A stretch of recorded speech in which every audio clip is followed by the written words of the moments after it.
I've hit the go live button. YouTube seems to agree I'm live. I'm currently putting on socks just out of frame. I'll have socks on soon. And then something, at least on screen, will look like it's about to happen.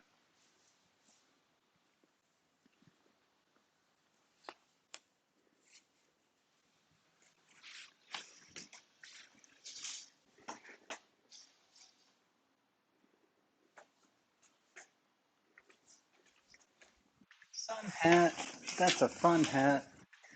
This is unnecessary, so it goes away. People that are hearing what I say might not know what anything if I'm saying means, because they didn't see any of these objects I just took out of the chat.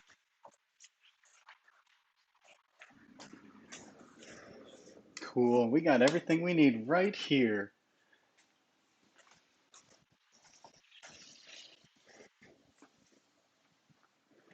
Hey everybody, this is a cyanotype show where we play with light and blocks and patterns and time.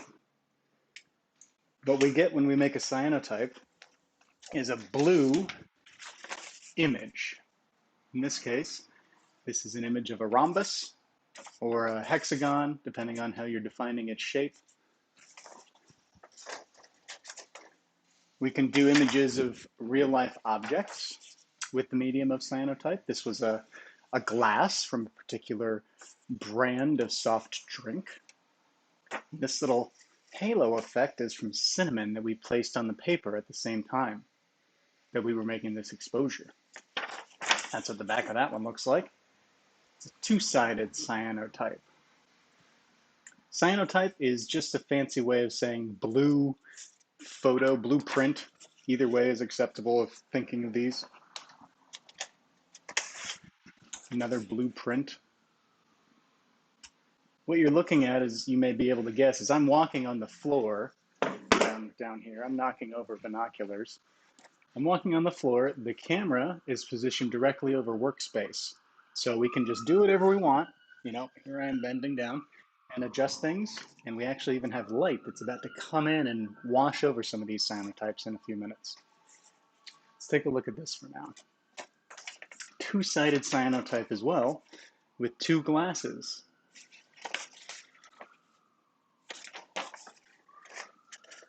So these are just examples of things that were made in the past few days. This is standard sketch paper.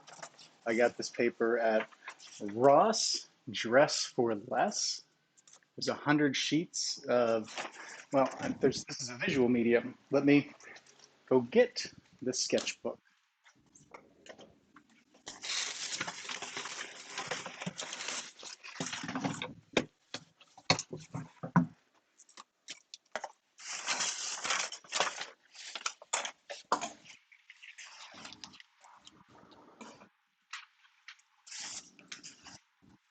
This is what we originally started with.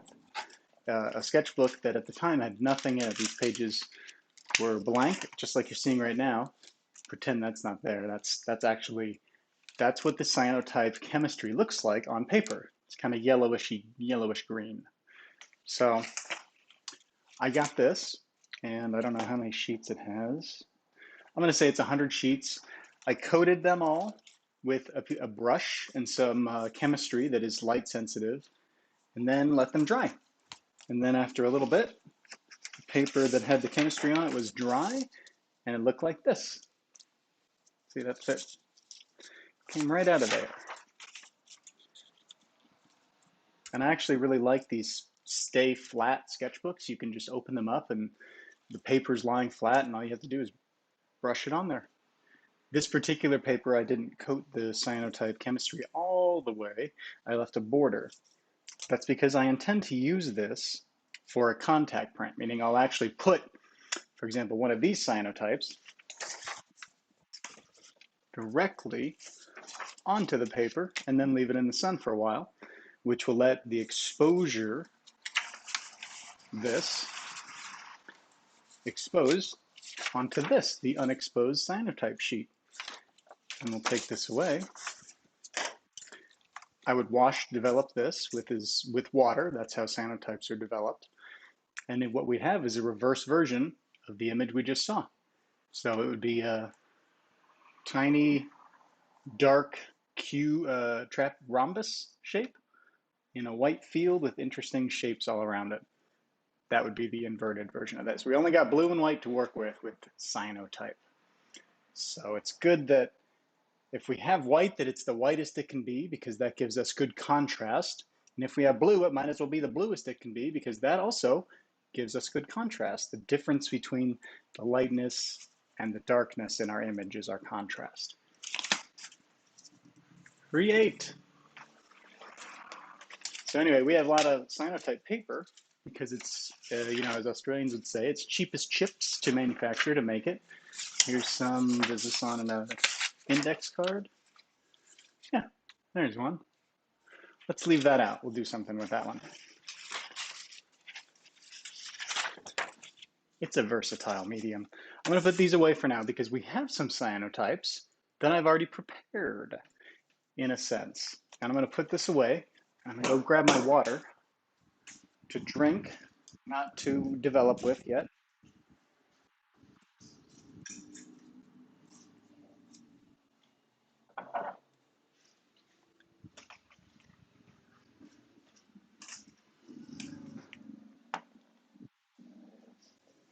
Yeah, did that make it into the shot?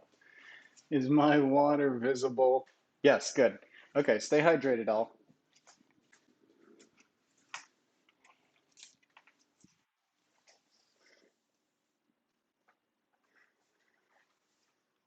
So what are we looking at with this? In fact, let's move this here and there and there and there. Yeah, and let's do that. And that's more than satisfactory in terms of interesting interaction with light and dark where we don't need to do anything right now. Let's remove this. About 3 hours ago, I took each of these pieces of paper and I took them and I put blocks on them. And the pieces of paper were originally unexposed cyanotype sheets. And then I put these blocks on them and I left them in the shade. We're still in the shade right now. This isn't direct sunlight yet. So if I open these blinds up, you can see there's sunlight over here. Let me see if I can move my hand through it. There we go. There's sunlight over here, and it kind of goes over here, but it hasn't reached this area yet, but it will.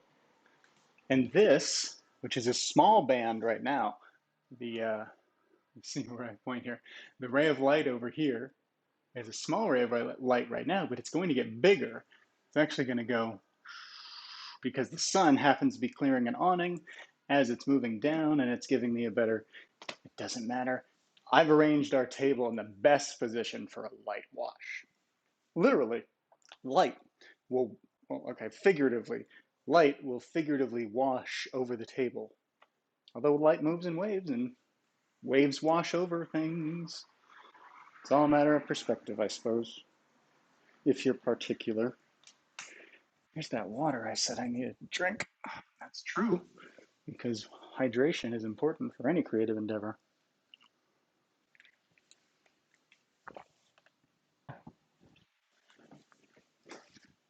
What are we going to do with these cyanotypes that I've laid out? Well, like I said, originally they didn't have any exposed elements on them at all. Let's take this one, for example. I'm going to close this again. So now we're in the shade, relatively. Let's take a look at this. And underneath this block, we're going to see the original color of this paper. At least we're likely to.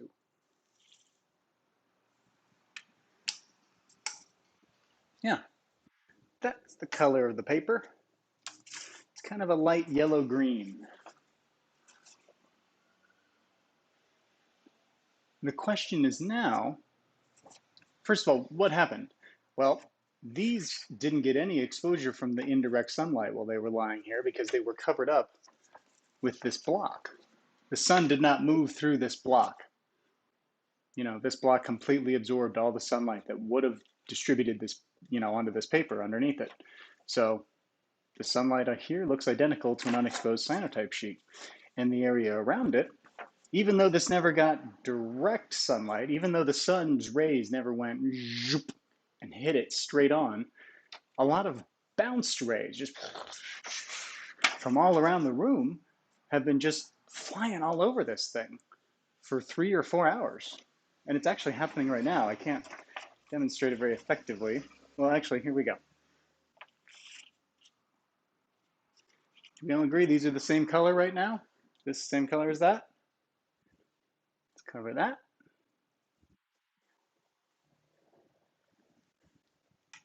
And I've been rewatching the live streams that I've been doing to learn how to do this more effectively. I'd like to make sure I'm communicating effectively with those who care enough to tune in.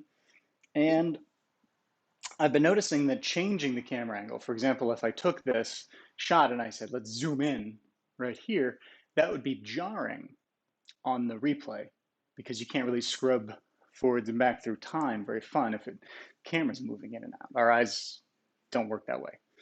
So I'm going to keep this whole show at this angle, this wide angle, because it's going to give us a great replay later on. And at no point will you ever not be the omniscient observer on this creativity. You see the exact same thing I do right now. Except, yeah, no, you see the same thing. I just see more of my arms than you do. This is what my vision usually looks like. But that was me leaning way into shot. That's not necessary for you to see that I'm a human with arms. This has been 60 seconds. I mean, you know, we can always go back and look at these things and see if I estimate time accurately. It's probably been 75 seconds. Has there been a difference in color? Not quite. And we're just checking to see how much of this indirect bounced shadow light, because we've agreed that this room right now is not as bright as it could be. Here's how bright it could be. And now over there is where the direct sunlight is and everything else is a lot brighter. Close that back up. We're going to let the shade just bounce around for another few minutes and see if any of this is going to change color. Will these be darker than this? Let's move on to this one. This is another one that I set up early in the morning. These are all set up at the same time. And I was setting this one up and then I turned it and it kind of caught one of these corners and that sent this piece out. And I went to go fix it and then I said, there's nothing to fix. This is obviously, that's the way it should be. It's perfect. Now let's do more to it. It's so perfect, let's make it better. Well, yeah. In fact, let's just do this. There we go. And now let's put these blocks back to suit our needs. We don't know what we want to do with this yet, but let's do that. Let's do that. Let's connect these blocks. Like, I don't even know. We're just coming up with kind of arbitrary rules here for the fun of it. And what we're going to do is then expose this again to some more sun, additional sunlight, but this will be direct sunlight. Or, you know, actually we can do another layer of indirect sunlight because I don't think the sun is quite to this point yet in the day. I think we got another half hour or so until the sunlight's truly doing its washing thing.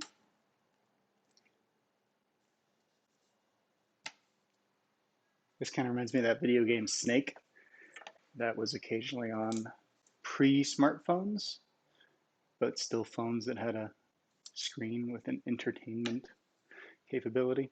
It was a big snake that was trying not to eat its own tail as it got bigger and bigger.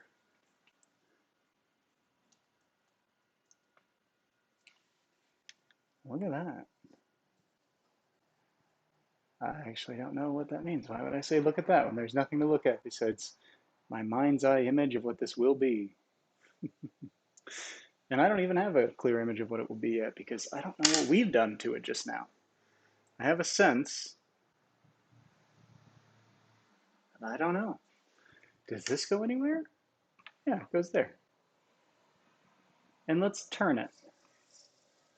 And I'm going to try not to jostle it this time, even though whatever. Hey, look at that. Perfect. We've started this jostling in action here. I'm going to keep this undone because this, as we can now move on to this third cyanotype, I set this up the same as the other two. So at one point, this underneath looks just like this, but it won't look just like this anymore because I've actually taken each of these and over the last few hours just moved them. So let me remove everything you see and let's take a look at this one.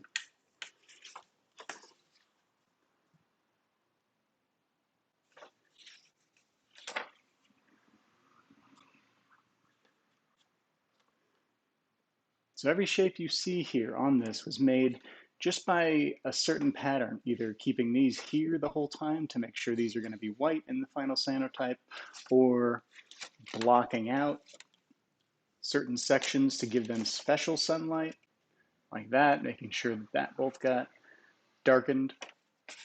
And now, because it's been about 3 hours, 4 hours, we've got these extra little contrast layers. And I don't know what we're going to do with those. We've created some level of symmetry, but not total.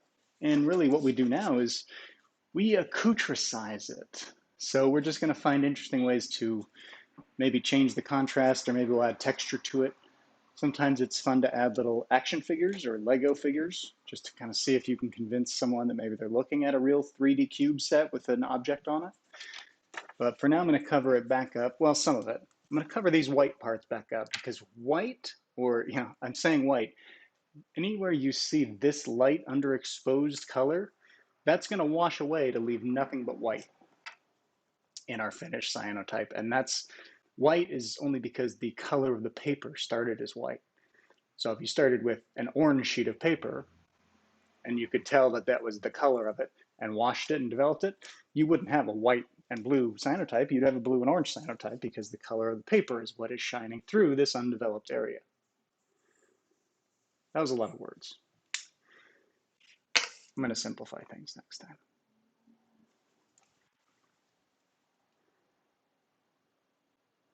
So I know that this is the part that's gotten the least exposure relative to this background. We're not going to think about the background on any of these. The backgrounds on these are done. They've reached their saturation limit roughly. So this is never going to get like additional exposure elements or dusting or anything fun. Same for this. These are all going to be, let's work on the center. Let's center ourselves. So I'm going to try to keep the parts that are kind of white, yellow, covered. And that's going to help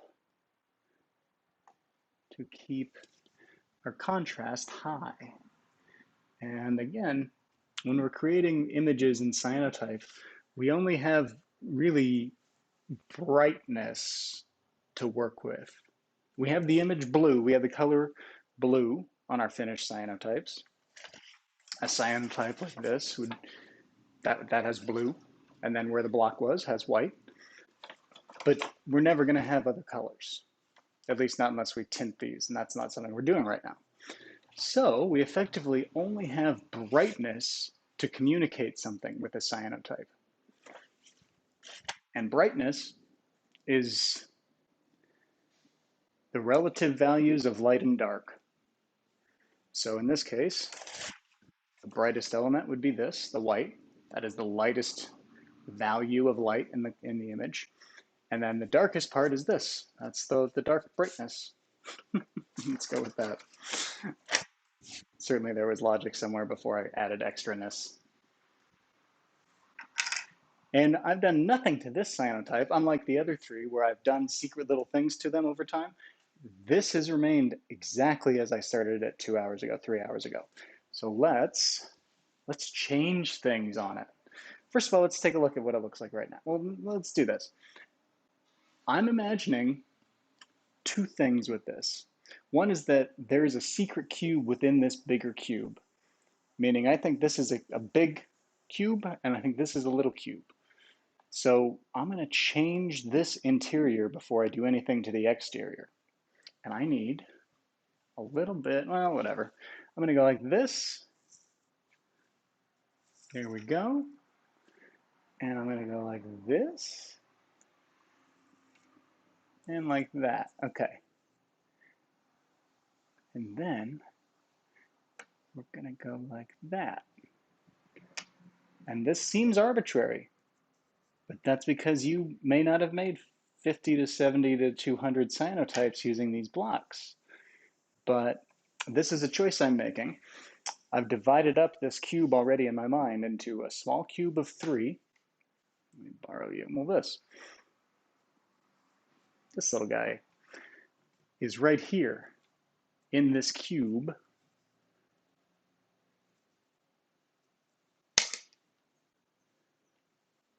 There we are. And so I'm working on this one first. And I've left this here because I want the bottom of the cube to be bright white. So that will probably always stay on that part of the cyanotype.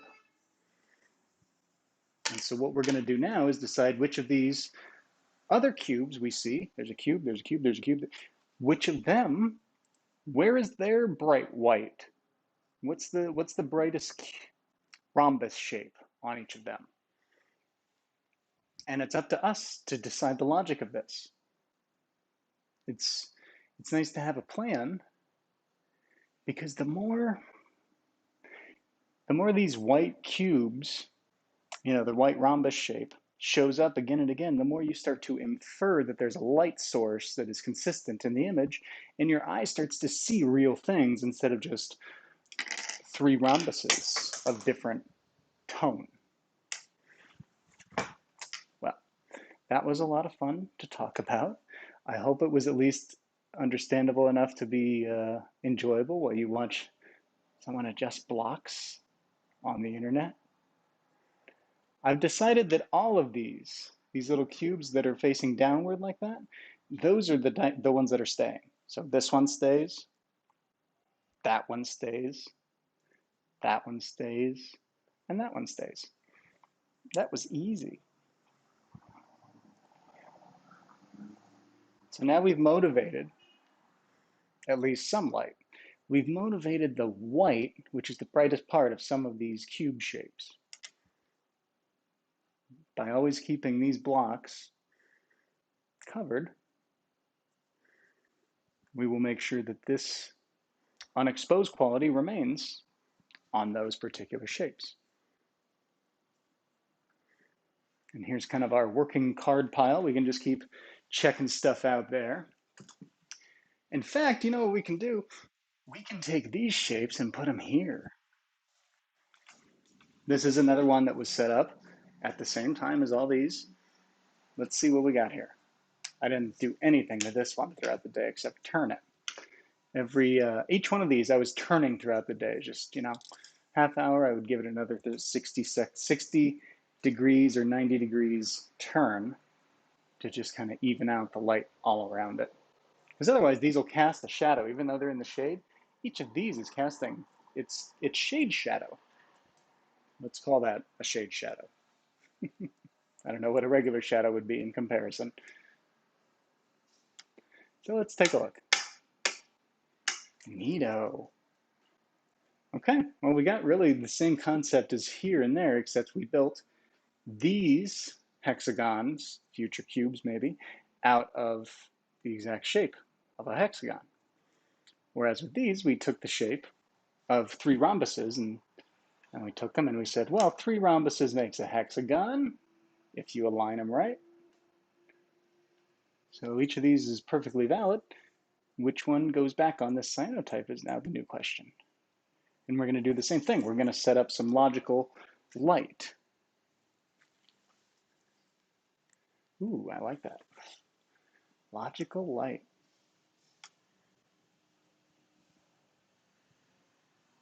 That's actually a thing that on a movie, there is someone whose sole job it is to go around and say, okay, where does the light come from in this scene?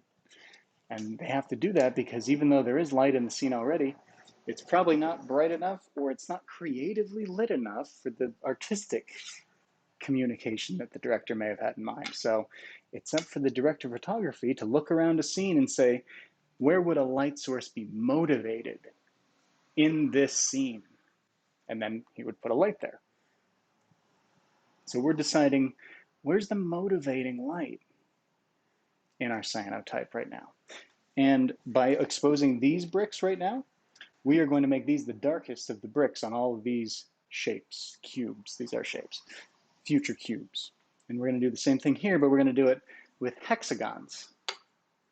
So let's move that hexagon there, and that hexagon there. And then this hexagon here. I don't, I actually know what I'm doing. But yeah, this will keep working.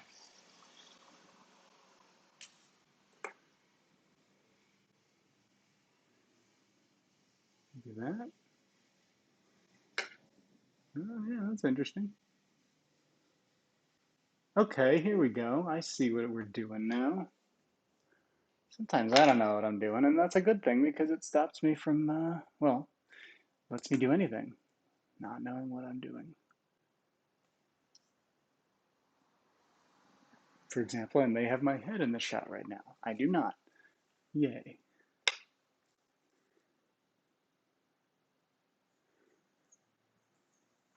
And I think we leave this guy right here alone. That block stays the same. But we can turn all these all we want. Turn, turn, turn. Okay, let's take a look at this. This was another one of these shapes. It was a big hexagon built out of triangles. And it's been slowly adjusted, and I've taken triangles off, and now it's just a series of kind of confusing shapes. So let's commit to taking that section off. Let's take it all off. That's what we got to work with. Let's add some triangles back in an arbitrary fashion, except that I'm totally keeping the middle rhombus shape white because I want to make sure that it's going to do something and resemble a cube at some point, even though we're triangulizing. Triangulating? Let's see. And I am so happy for everyone that has showed up here, future, present. I mean, you can't be here in the past, because, well, you can be here in the past now that the stream has started. Before the stream started, you couldn't have been here any sooner. So perfect timing no matter what. And then this, hey, we didn't even talk about this. I dumped a bunch of blocks on this piece of paper. Now we've talked about it. Have some more water.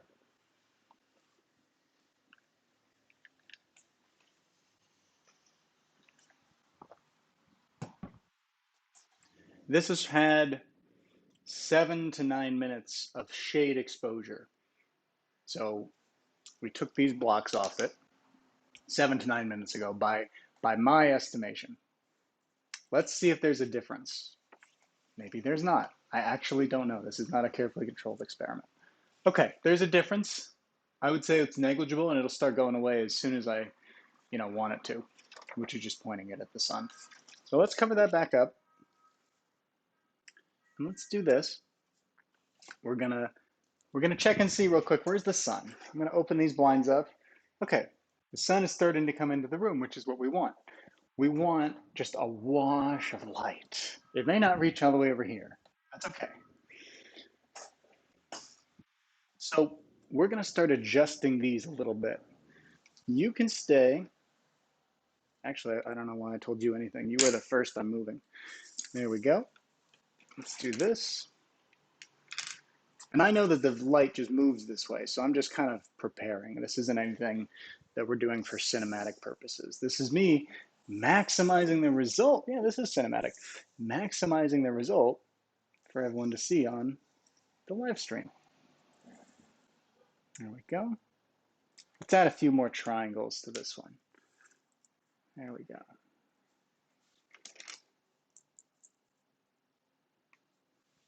Wondrous. Do we do anything to this? Let's do that.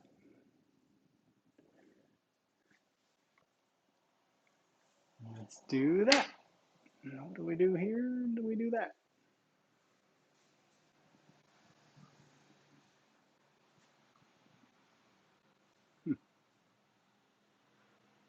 One of these blocks might not be the same size as the other. Or I just haven't aligned everything. That's even more likely.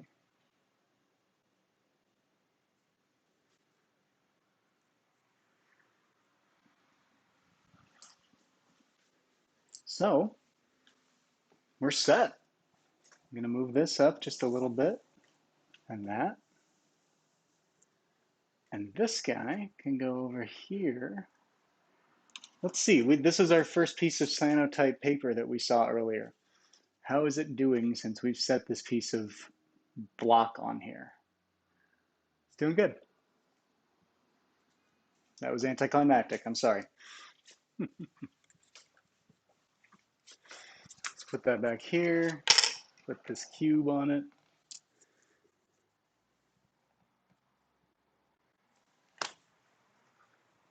All right, and now, well, now we open this up and let some real light in. This has been shade, now it's time for real light.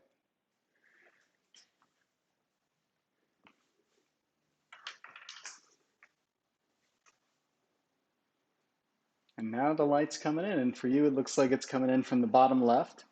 For me it's coming in from the top right. I've oriented the camera so that you're kind of looking at it as though you're hanging out attached to the wall. So it's almost like you're over here on the wall looking down, whereas a lot of times I'm over there looking out at this window and the light's coming in differently. None of this is relevant to you, the viewer.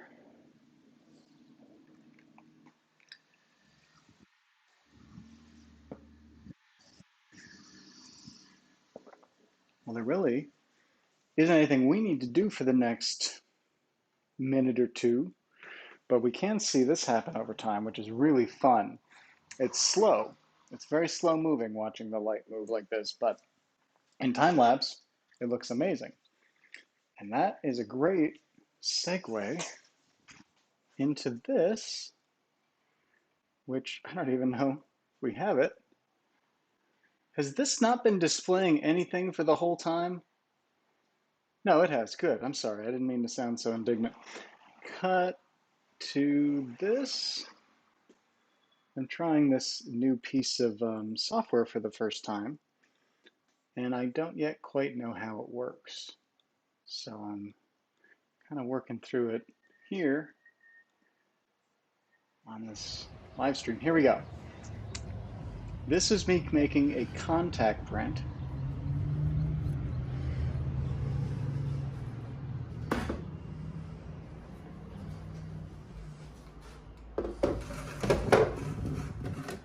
Sorry if it got really loud there.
And now you have seen how a contact print can be made from an existing cyanotype.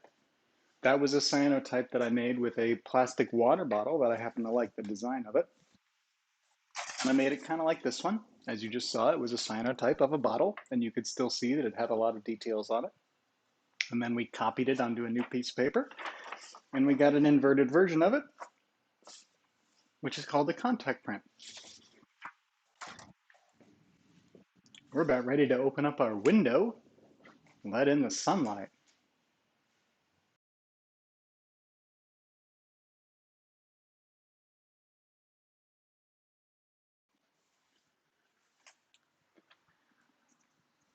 We're going to change this for the better by adding some just interesting things to it.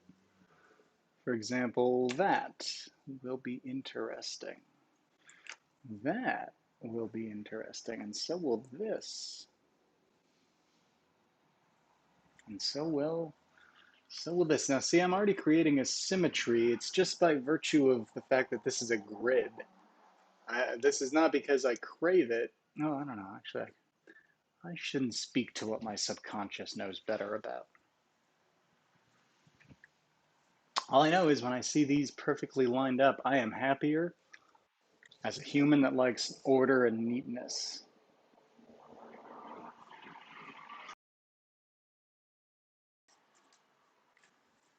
Now we're going to change this. In the time we've set this up, we've already made some exposure changes just in the shade of this window here.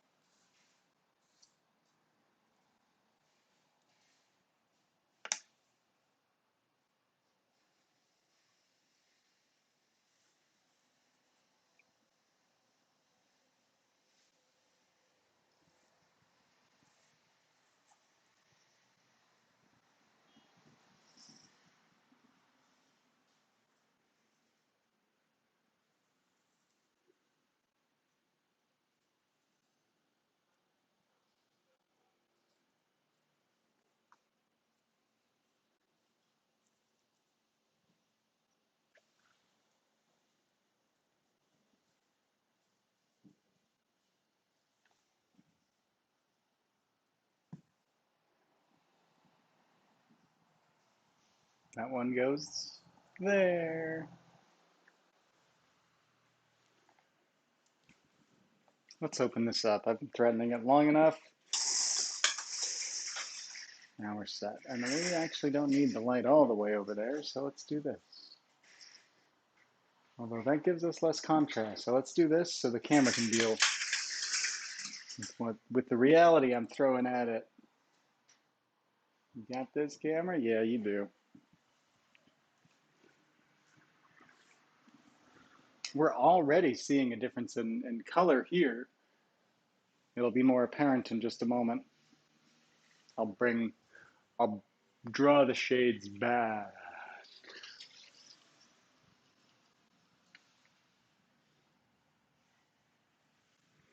So this light, this window light, is going to just kind of go throughout the day, throughout our video,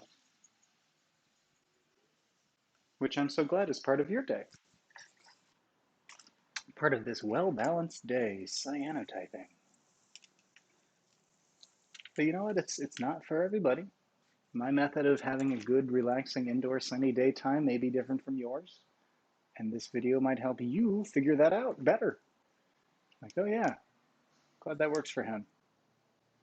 See ya.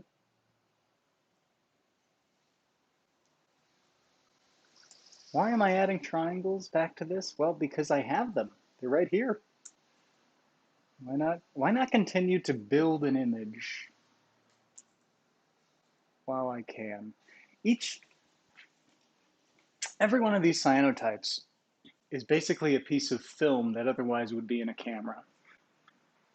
Let's get an example here.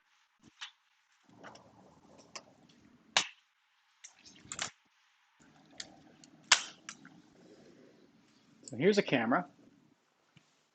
As a Polaroid camera, it shoots instant film that is no longer produced, but it's pretty cool. It focuses like any other camera by moving the lens closer or farther from the film, which is right back here. And it's, well, there was a reason I brought this over here, but I can't particularly remember it right now. Maybe it had to do with contrast again? We'll keep it handy in case I remember why I brought this over here. I probably had a really nice example to show with it, but that doesn't really matter. Let's keep adding weird things to this.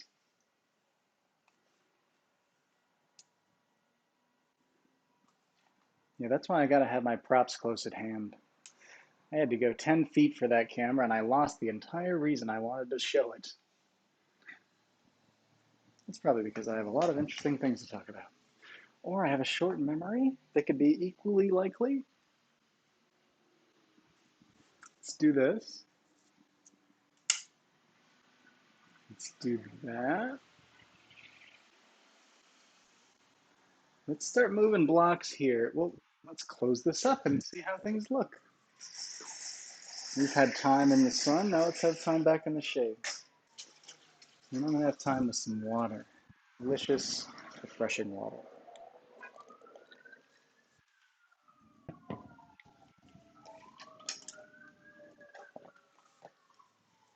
Okay. That's fine. That's just a fun little shaft of light that's like an extra uh, bonus light. We'll call that bonus light. Let's see what this is doing. Oh yeah, look at this difference in color. I was so wrong when I mentioned that these won't probably be changing their outside color much anymore. This is much darker already. It is oxidizing or doing its chemistry thing even stronger than I was anticipating, which is lovely. These are going to be beautifully dark blue cyanotypes. Some of them. Some of them. Let me keep your expectations in check.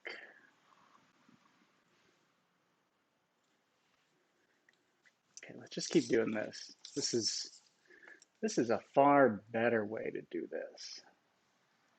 In fact, we should move this so that it can keep getting new and interesting sunlight.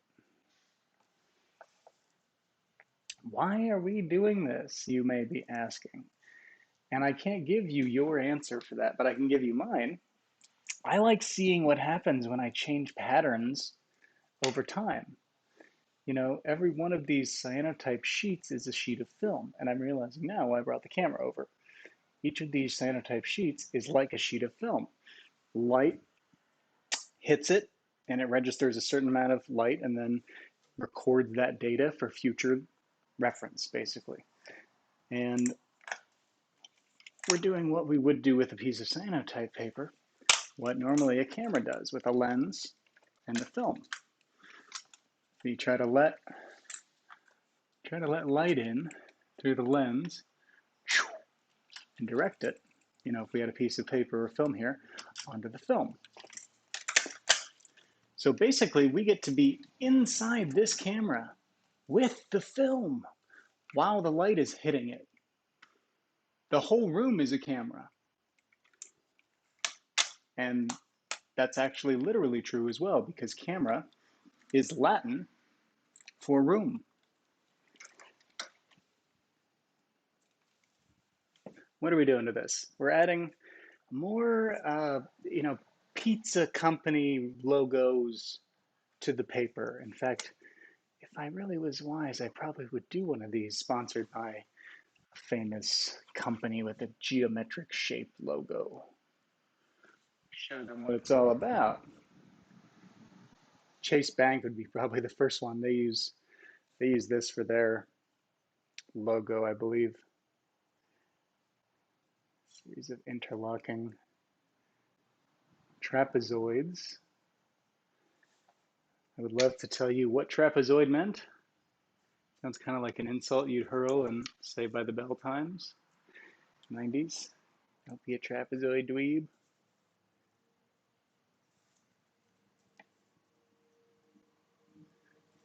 Okay.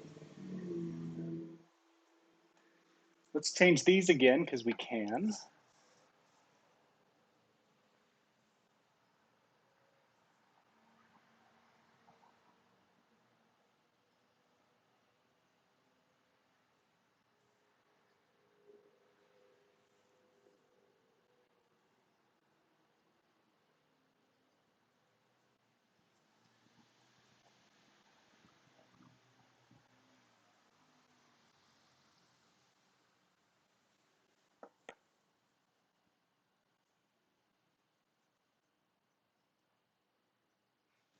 Let me adjust these because I'm not quite angled up right. My, my bias was skewed. There we go.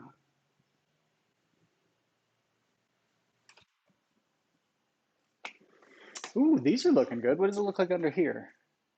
Okay, we'll keep those there. They're happy. Let's add a couple trapezoids back. And let's rotate the paper.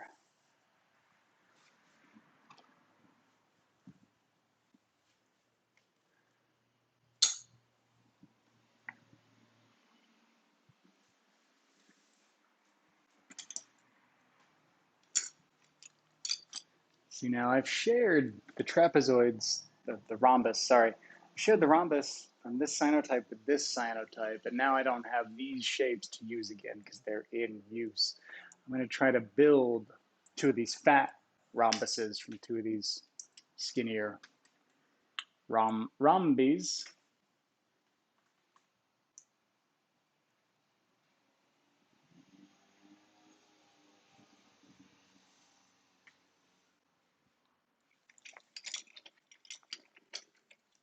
And I can be doing this with the sunlight, so let's do this. This will be much better. And let's move this to the sunlight as well. You deserve time in the sun, friend.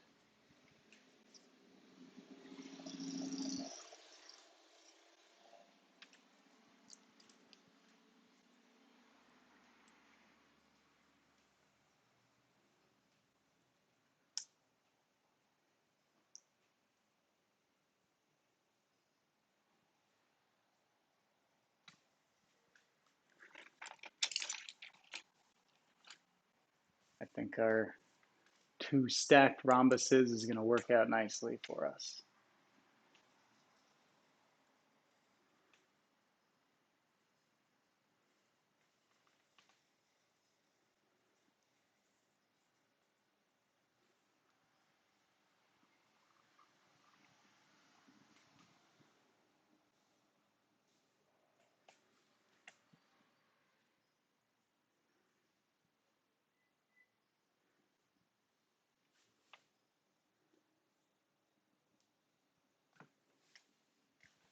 I was trying to pre-visualize what was about to happen with these when they develop and didn't really come up with anything useful, so I just went with a choice.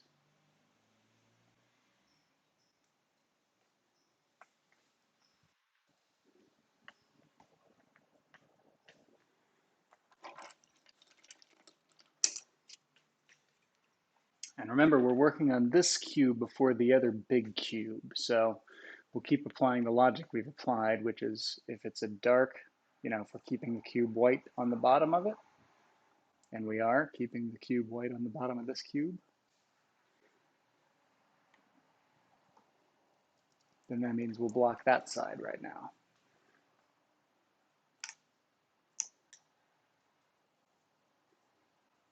Cool. This is looking lovely. Let's turn it. Let's do this. Let's do this. And turn that. Do that. That looks cool.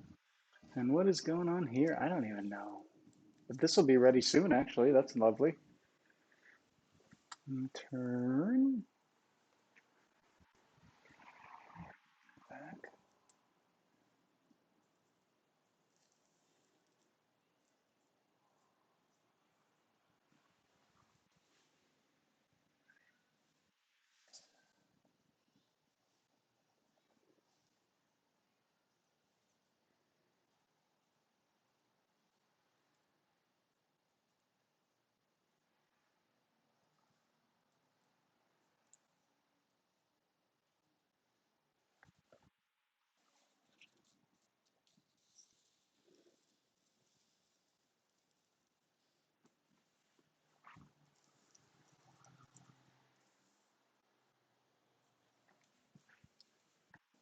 Right, that one's done. That'll be our first to develop. In fact, we can get that going right now.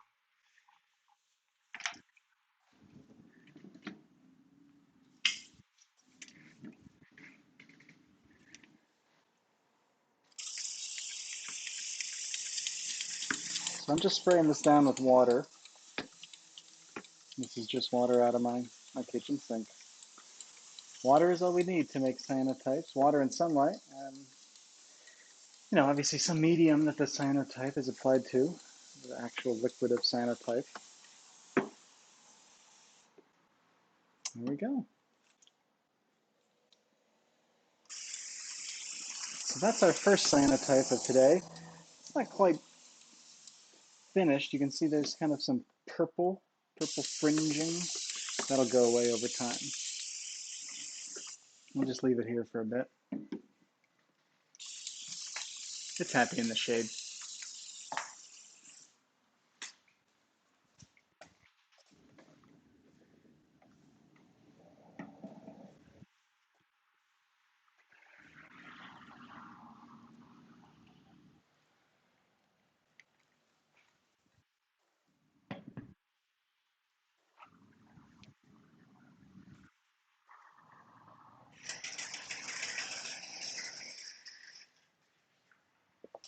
So now we're going to look and see what we've done on this hexagon exposure in this time we've been working with it. Let's just do this. Okay, well, it's neat looking. I'd be lying if I said I knew which way was up. But I think it's ready to be developed, yeah? Let's see. Well, no, we're going to do one more thing to this. I don't even know what that is yet. So let's just cover it back up for now. Slightly differently, but not completely differently. We're just going to keep the whites right there. Maybe do that. Yeah, that'll be good.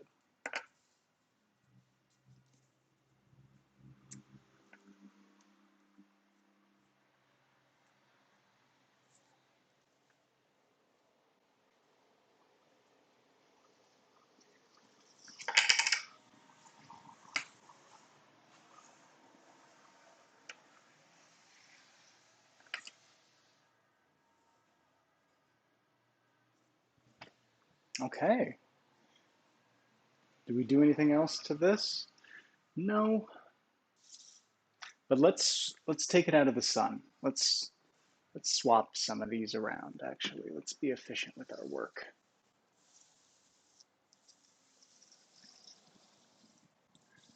Yeah, cyanotype paper is pretty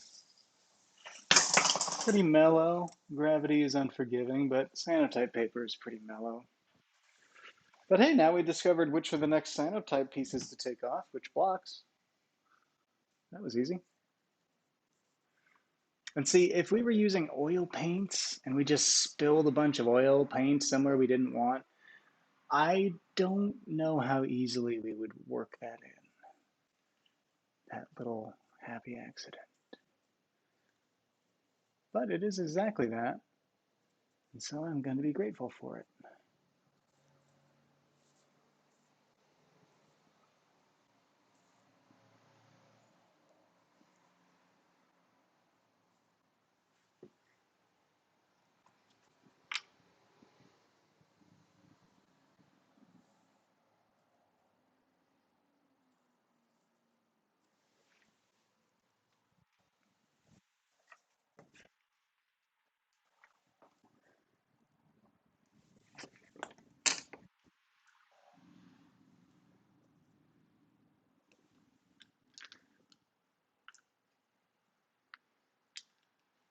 I'm going to stack a few of these up just to see what happens.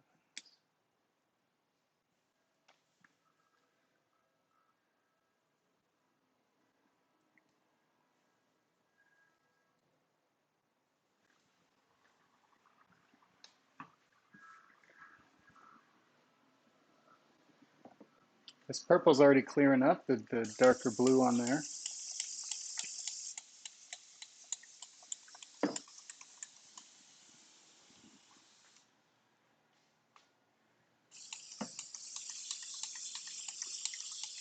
You don't need much water to develop little cyanotypes. That's why they're really a good way to start. They don't require much resources, they don't require much effort, and they sure have a big payoff when you have something that works and looks nice.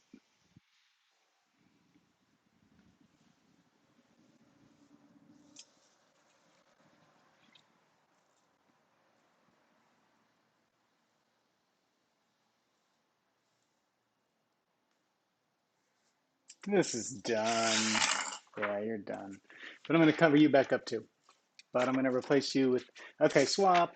Everybody change places. There we go. I'm going to get these runs ready to do something in direct sunlight because these ones have already done something in direct sunlight. So now they're ready for whatever the next thing we want to do to them is. And I keep saying that kind of ominously, but it's meant to be just kind of like, well, we have this empty white space. What are we going to do with it? Do we put cinnamon on it to block out the light and then expose it to sun in certain parts and then get like a spacey theme? Or do we find our Lego friend and give him a home? Maybe Versatile, the little friend pet giraffe I have that's like plastic and that big. He's fun. He works for anything. That's why he's named Versatile. All right, they're happy. What happens here? That, that, that, that. Okay, and what happens here? Well, I guess nothing. They're good. Let's do that, that, and then what do we even do here? I don't even remember. Well, nothing. It's doing it now. Neato.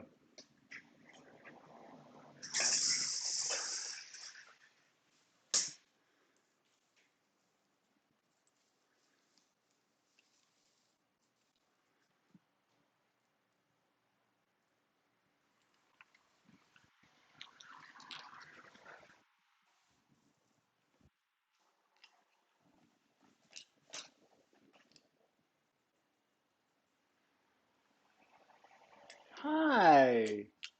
It's so wonderful to see a chat pop up. Hi.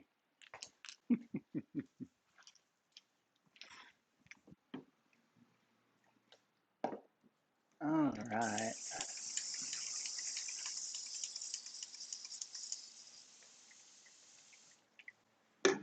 So we can see, or maybe we can't because I can't really show you the brightest parts and the darkest parts of this at the same time. But we've only had the curtain open with this new cyanotype set up for a few minutes, maybe even 90 seconds. I'll just keep using that as my baseline. Let's see what the direct sun has given us. Starting with these ones. Okay, some contrast. I see the lightest light. I see medium dark there, and I see getting somewhere. Let's do that.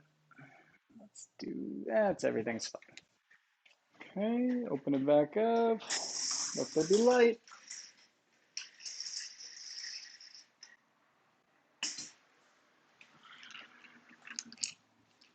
I'm just going to keep moving these around while the sun is going because I think that'll result in something neato. And I'm not even going to be able to keep it symmetrical at all, so that'll be good. But I'll probably try. No, I won't. Doesn't look possible.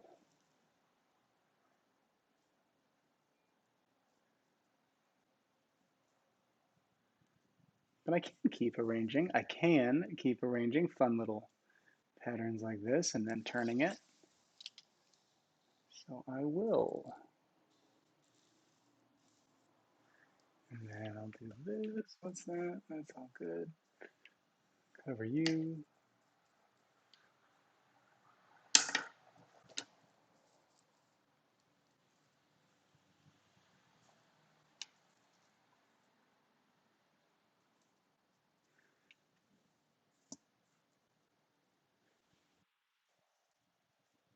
And if you just started watching, we're making cyanotypes, which are a form of light-sensitive photo, light-sensitive photography.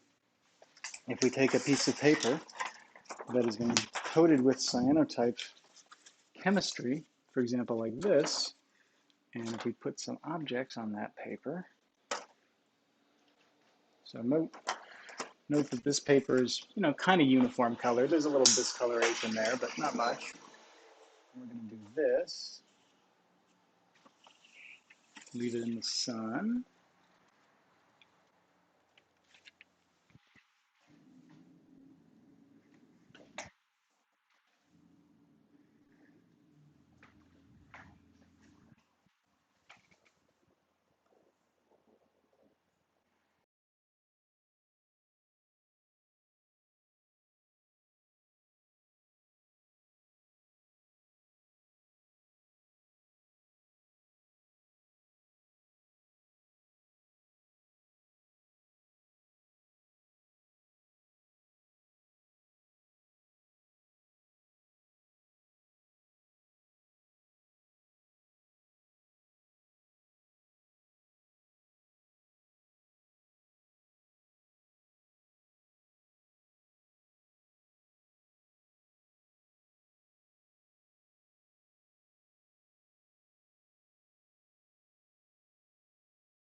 Some water. How is this done in the last 60 seconds? Let's take a look at it again. Looks pretty much the same. It's been in the sun for 60 seconds. But now, there's these shapes on it, kind of, right there. So what do we do with those? Well, if this had been given a long exposure time, we would then develop it. Well, let's do it anyway. And when we develop it, we take the cyanotype chemistry that didn't get developed and we wash it away. And we're left with the dark parts where the sun exposed and the light parts where no sun exposure happened. And we get this neat little blue and white image.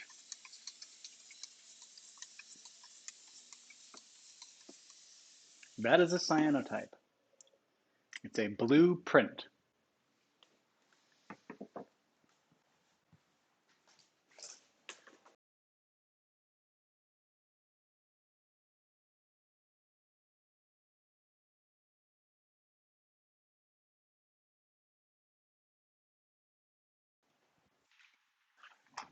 And this is just regular water. I'm just giving it the last little bits of regular water there. Let's close this. That was an example of what a cyanotype is. That wasn't a particularly creative cyanotype, but we sure had fun making it fast. You don't need anything fancy to make a cyanotype. If you got stuff that casts a shadow and some light, some sunlight, you've got a cyanotype factory in your brain. What do we do to these? I don't know yet. Let's take a look. Okay, that's neat. What's that? How about that? What's this? Okay. Why not? Let's do this, that, that.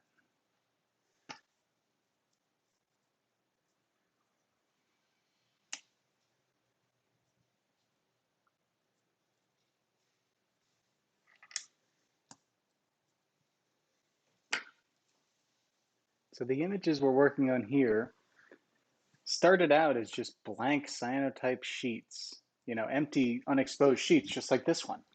And then I put these blocks on them, boom, boom, boom.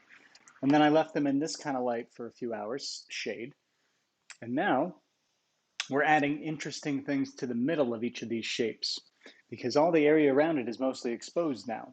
So they're just going to be dark blue backgrounds with white shapes and different colors and not different colors, different values of light in them. So there'll be bright spots and dark spots.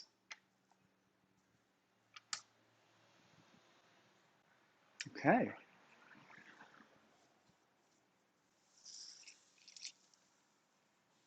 I don't even remember what we're doing here. Turn it. Turn it and do this. And then that. That, I like that.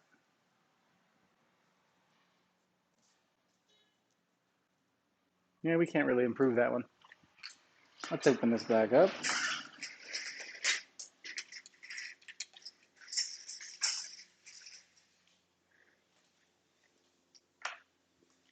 I'm going to make some room over here for our cyanotypes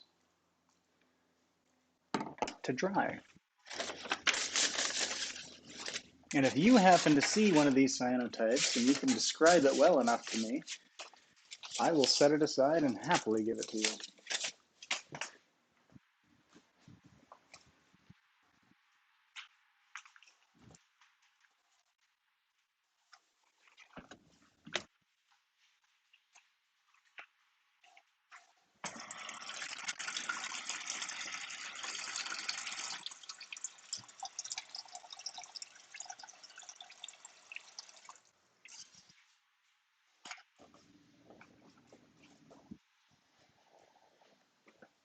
Okay, add a little more water to our development just to wash all the excess stuff off.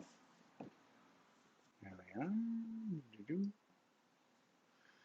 And now our first large cyanotype of today is done, and I just dripped onto this cyanotype down below it. So that will be very pretty.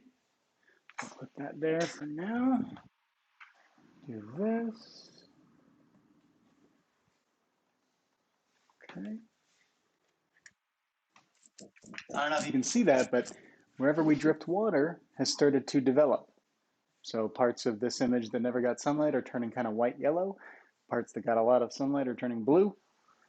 It's all happening.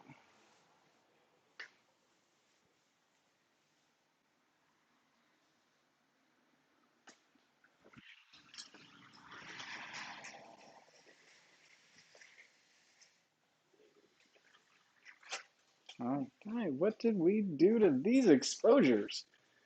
Let's take a look at our cube here. Looks good. Looks real nice. Let's just take all this off. There we go. Okay. So we know that stays white. That stays, our cube is done in the middle, I would say. Maybe? Maybe it's not. Let's let that middle one expose a little more. There we go. Okay, and then that's kind of going that way. I don't know what to do with this thing any better than you do. I guess this part has to be the white part. Just by virtue of we don't have any other sections, it'll be totally clear. Oh no, this one will be.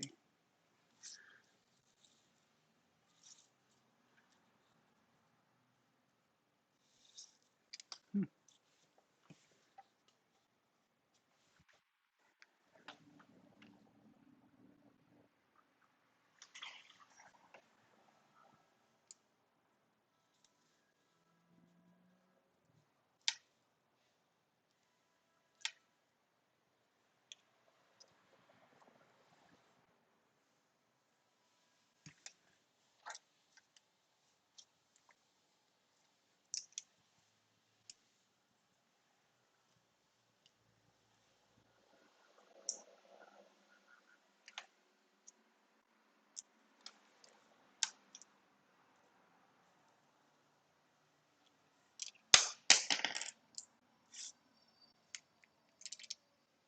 All right, I think these are all looking real pretty.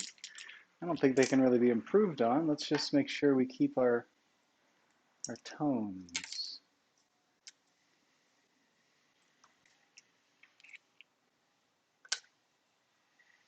I hear the ice cream man outside. That's nice. I love a good ice cream man summer day.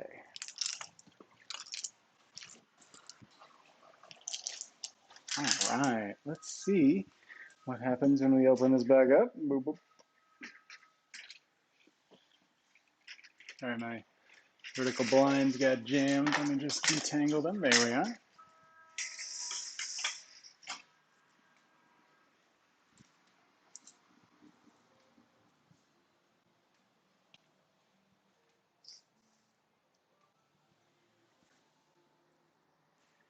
Move this into some sun.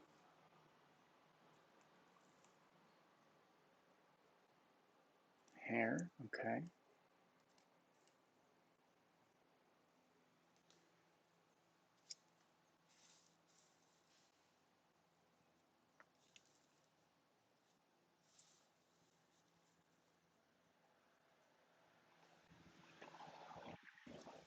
I want to keep turning these as I go because it gives me different shadows on the corners of them, and that way it builds up different strange intersecting angles. Let's see what this looks like underneath. Cool. Yeah, we're gonna have a lot of fun doing something extra with these in just a few minutes. Soon we're gonna add more to these cyanotypes before we develop them. We're gonna see what else they can be.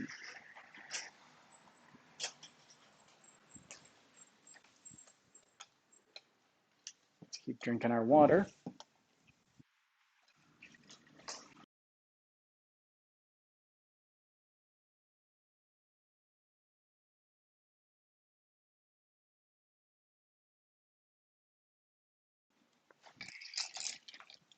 That was some good water, and now it's just good ice.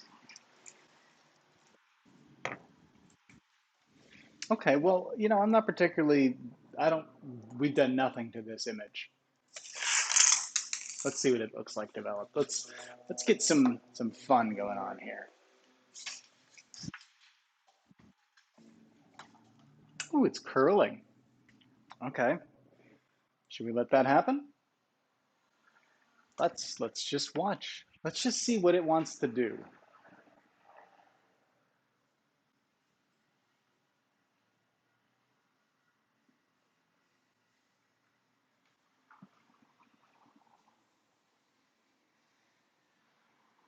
Okay, I think it's finally ready to accept water into its life.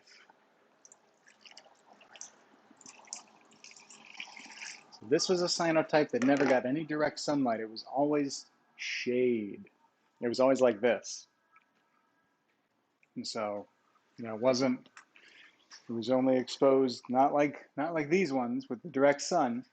This was exposed entirely in shade. So it will be a different kind of blue as a result. It'll be a lower contrast image. The blue won't be as dark as some of these ones that are getting direct sunlight. That's okay. That can be a look that's very appropriate for any number of subjects.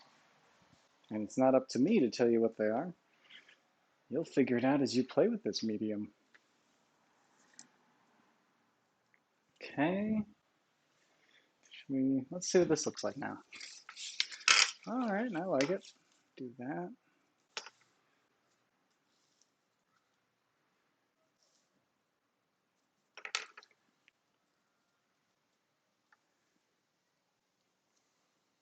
And this is an excellent day. Actually, sometimes I start a sentence not knowing where it's going to go. I had too many choices for how to finish that sentence.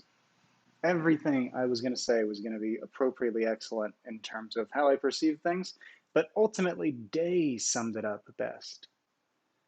So it is an excellent day. Thank you.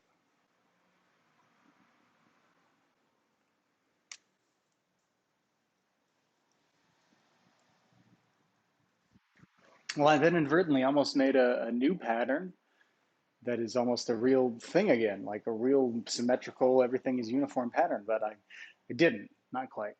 So that's good. At least my brain's still letting me do things on my own. Maybe.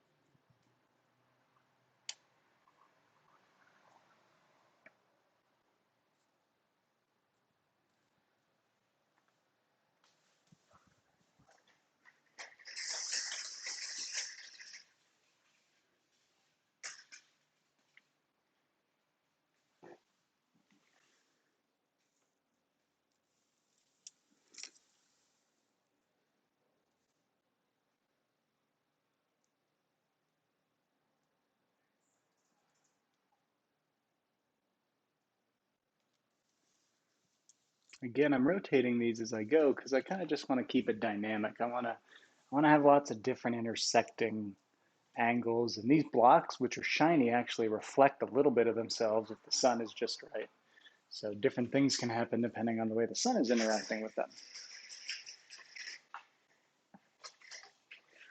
And it doesn't take very long, for a good sun exposure to get built up, so that's nice.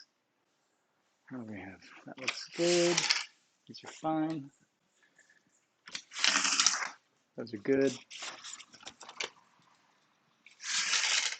Totally good.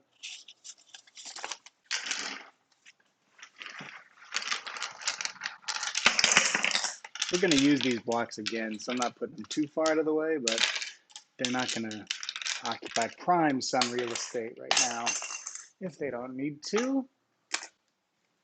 Okay, so these three are going away because we're going to do something with them. How about this one also? Yeah? Yeah, that can go. How do you do? Well, I just jostled you, so you're done. And this one has already started development, so let's just commit to him being our first one. And it doesn't really matter anything else we do to that one for now.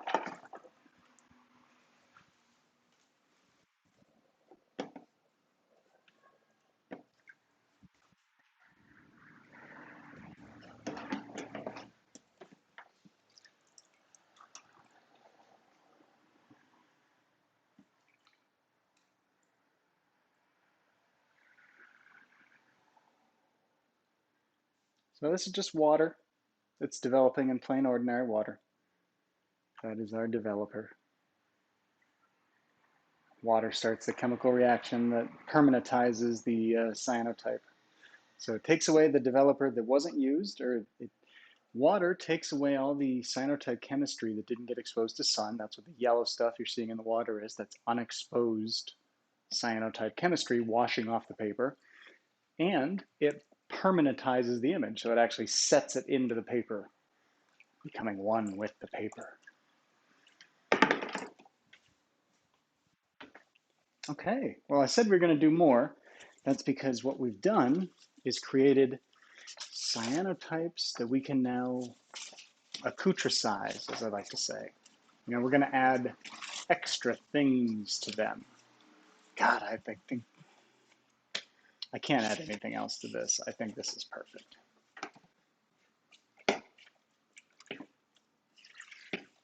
Yeah, we weren't going to make that one any better by doing more to it. Let me rephrase that. Okay, let's take a look at that one as it goes, because it's doing things that I wasn't anticipating.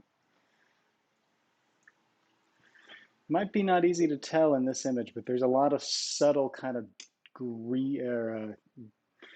subtle tones of blue in this. Those will continue to develop, and some of the blues on the edge will get bluer, and some of the blues in the middle will get a little lighter, and it'll all look really cool by the time this is all developed. And I am so glad that all together we made this and that we developed this one right now. That was a good choice. Okay.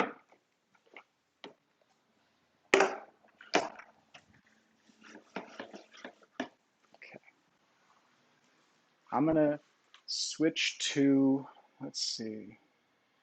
I'm going to switch to what happens when we have contact printing frames and leaves.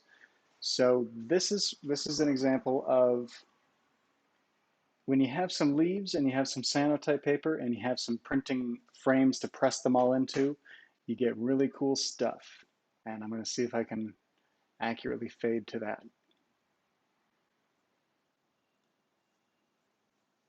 Yes, good, I can. There it is. So I'm just putting contact prints out it's a cloudy day. This was about a year ago. I was just finding different leaves all around, and this is what it looks like. Putting them in printing frames with sketch paper, just like we saw. And I left them in the shade for like an hour each. All of these were out sitting for about an hour. And we're going to see what they look like as well in just a minute.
now, I'll be honest, that was an excuse so I could go have some water and a slice of pizza. That was pre-recorded content that I made earlier in the year. But it was important that I ate that off camera because you didn't want to hear all the crunching.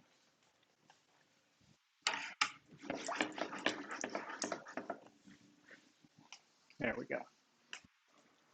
So we've got a cyanotype here with a bunch of different faces on it, facets kind of. We can add things to that and then make a new shadow on that part of the unexposed paper. So let's do that.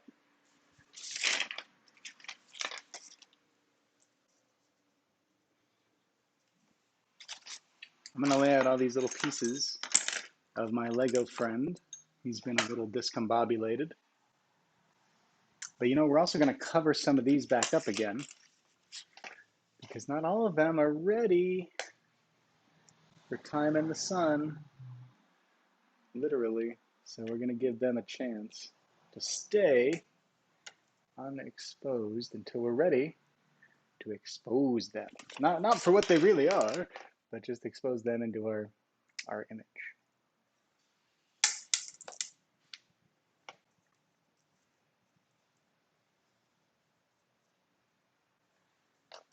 He's got a hand somewhere. There we go.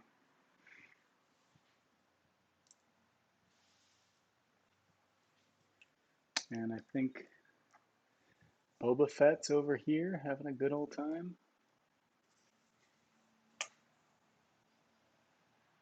We'll be like this.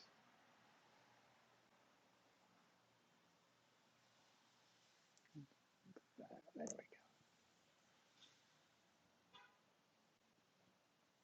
Okay, then we got another Lego friend. Maybe Princess Leia's over here. And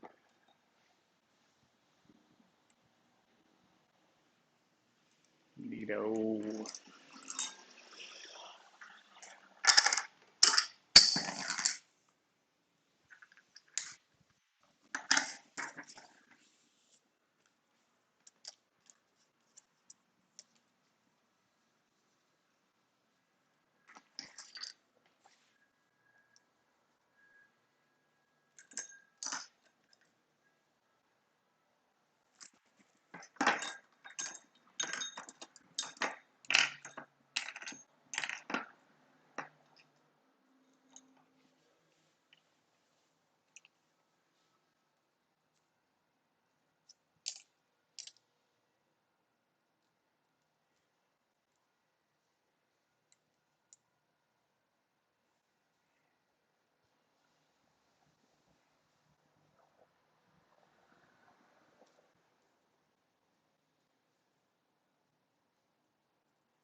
This guy, this guy.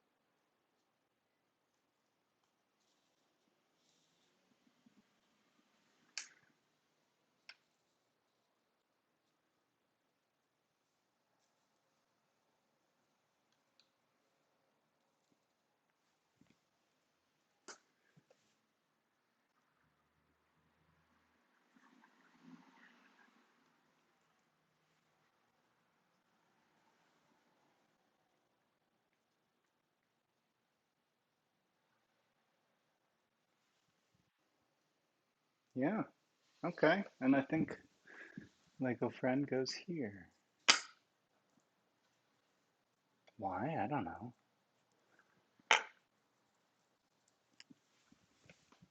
Okay, let's open it back up.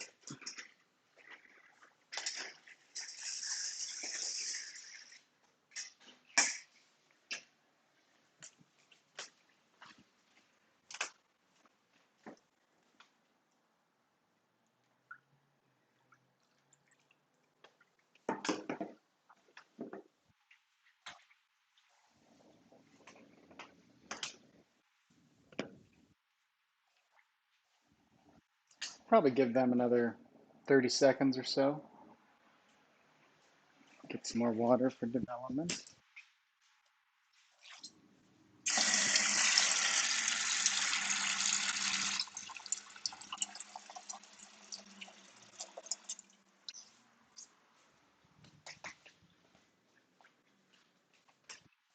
Just gonna keep giving this a little bit of fresh water.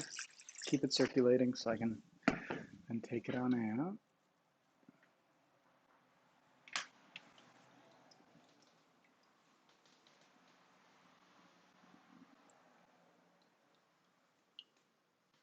I like it.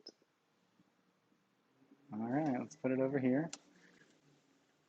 I'll move that into the shade for now.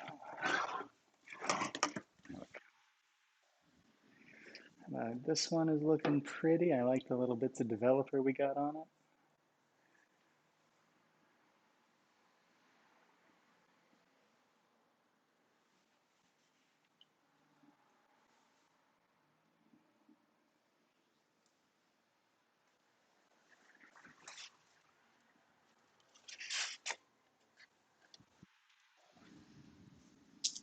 Sometimes I like to sprinkle water on the Cyanotypes as I make them, the developer water.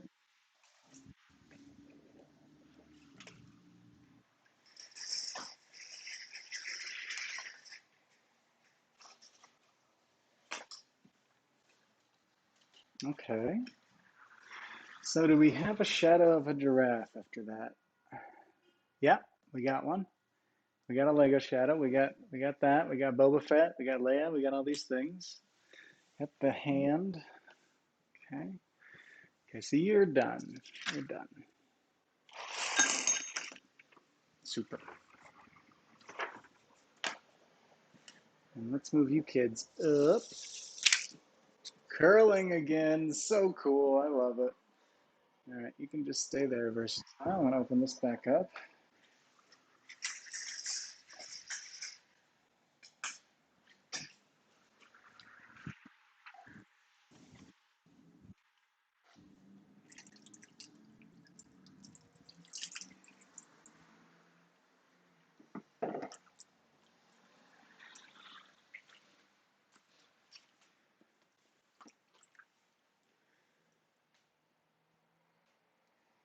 Looks like a lot of white pieces against not much. We'll see if that's what the final Cyanotype looks like too. So far, looking like it. That means these are done too.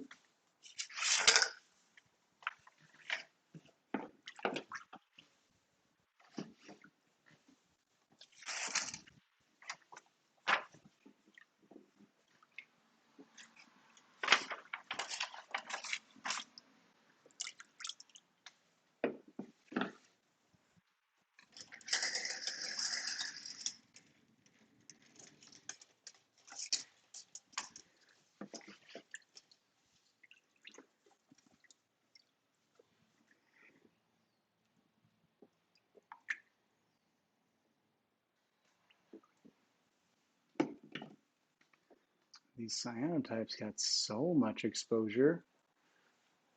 Some of them might not look like much at all in the end. You know, it's hard to say when you're going.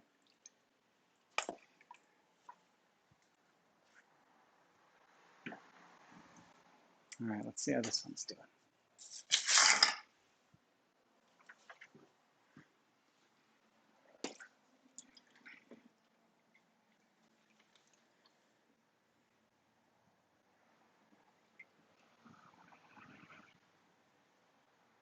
I'm going to say they all turned out interesting. They're all very interesting. None of them are what I was kind of thinking they would be. But maybe that's because they're not finished developing yet. And that's a good thing because what I thought they would be is a little more high contrast. Like I would have a little more, well, low contrast. I would actually like a little more middle tones instead of the strong blues and the strong whites. I kind of like a little more of the middle gray, middle blue. But that's okay. These aren't even finished developing yet, and I'm already saying how much I'd like them to be different. I think that means it's time to make more cyanotypes. We'll let those develop.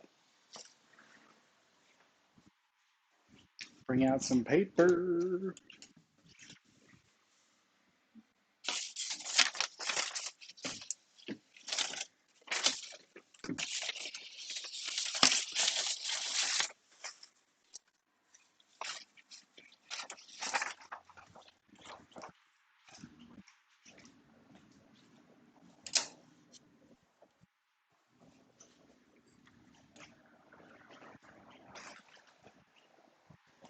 Okay, friends, thank you.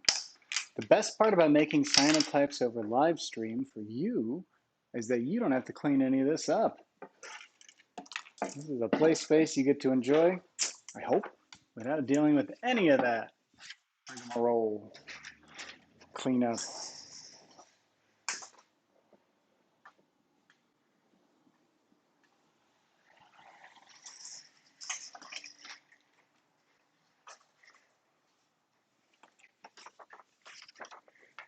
Okay. Now we're going to make a cyanotype of something that's very easy, very fast, and everybody loves Coke bottle cyanotypes. Let's see.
A lot of making cyanotypes is just looking at stuff.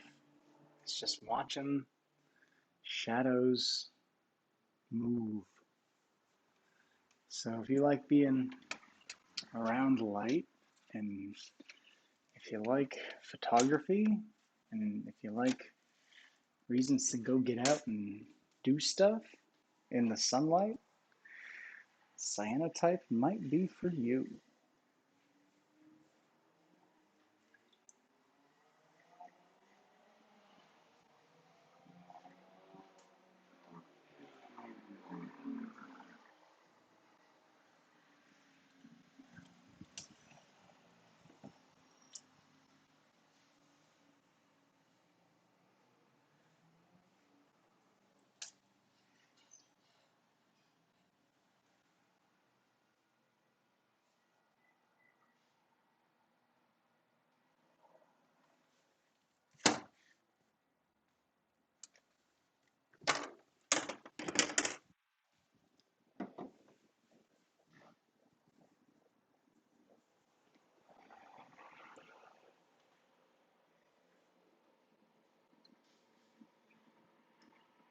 I must have very greasy fingerprints because I think I see my fingerprint all over the back of these. I wonder if that's because I had pizza. Pizza's got some grease in it.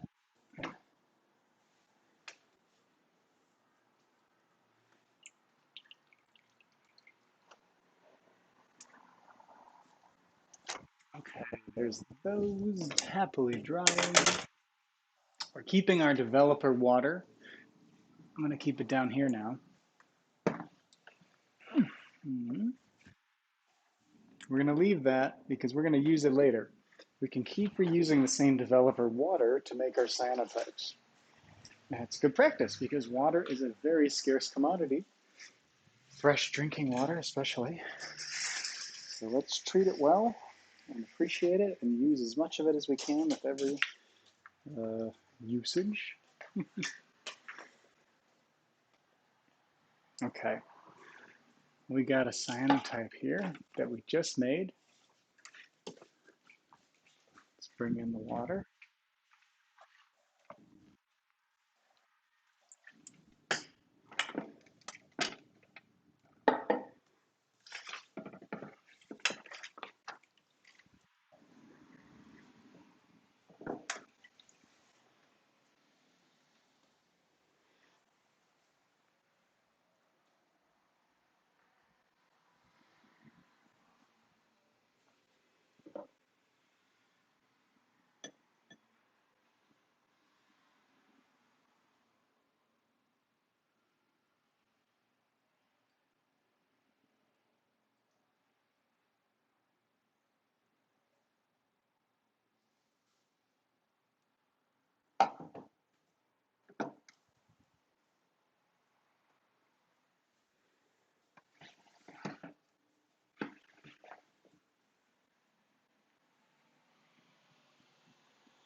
I just found some string and some blue sticky notes and this sheet of cyanotype paper.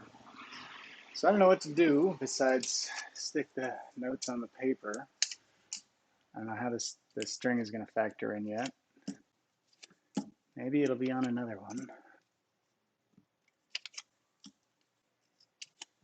Maybe we'll try to thread the string under each one of those little bits.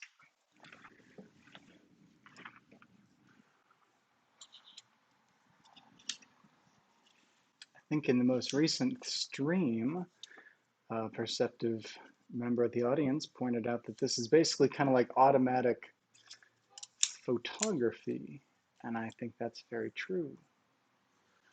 A lot of this stuff is going to happen just accurately depicting what we have contrived. I've set up a scenario with string and post-its, and it's not the Cyanotypes paper's job to judge what I've done and say, okay, it's a photograph now that I'm ready. It's the Cyanotype paper talking. So now we can just let it happen because it happens automatically thanks to the paper.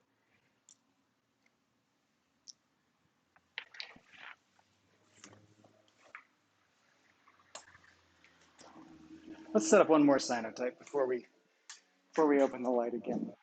We got the paper, we can spare it.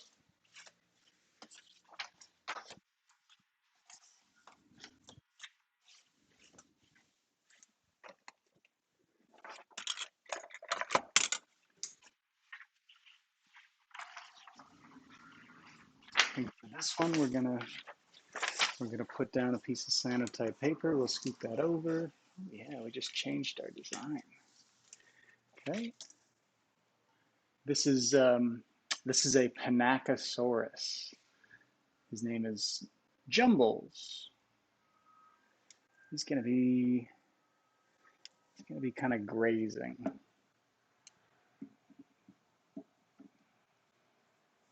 having a nice, Jumbles is having the best day. And I am so glad for him. So let's do that, okay? And then, what's Jumbles? Is Jumbles eating something? No.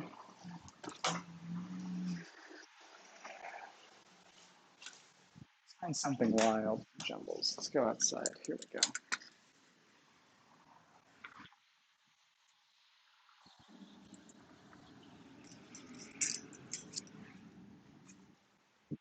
Here we are.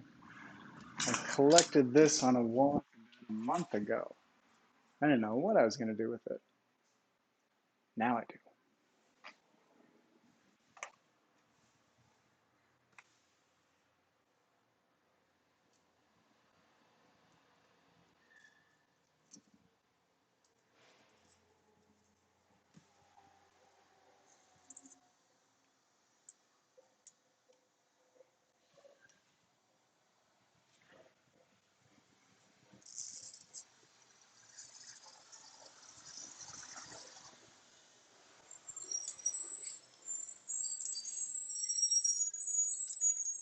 Cool.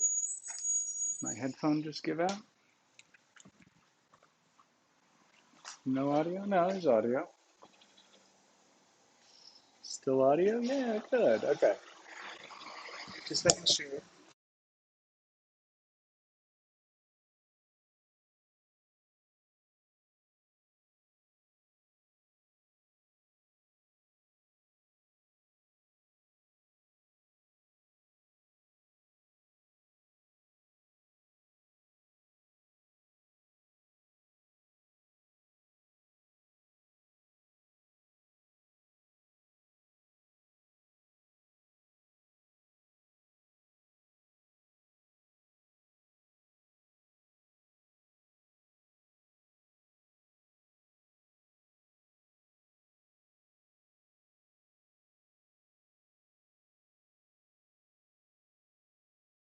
I'm attempting to reconnect to my AirPods audio. Now we're back on track. Okay.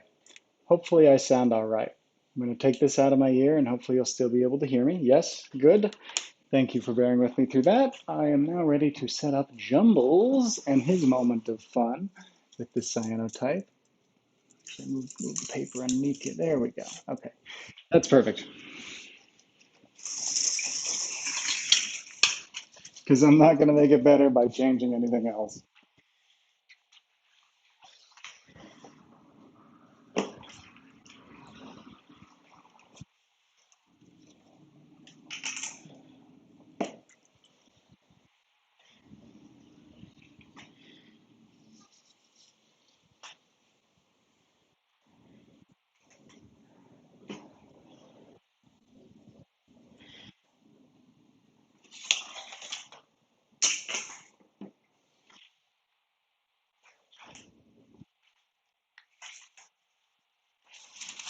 If you're still hanging around, thank you. This is Making Cyanotypes on a sunny day. Calling this the Cyanotype Show because I don't know of a more straightforward name to come up with. To show where cyanotypes happen, like this one. We just had this, just a piece of unexposed cyanotype paper a moment ago, and now it's a Coke bottle cyanotype.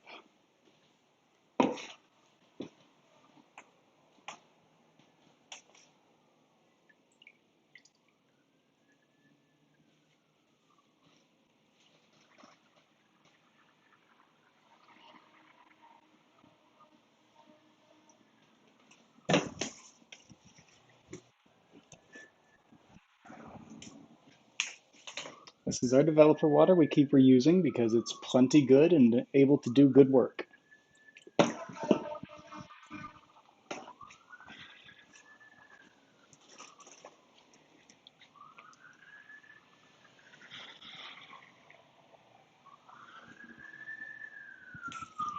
Get another cyanotype sheet going.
Now we're going to clean up our blocks a little bit, just to make a nicer mess than the big mess.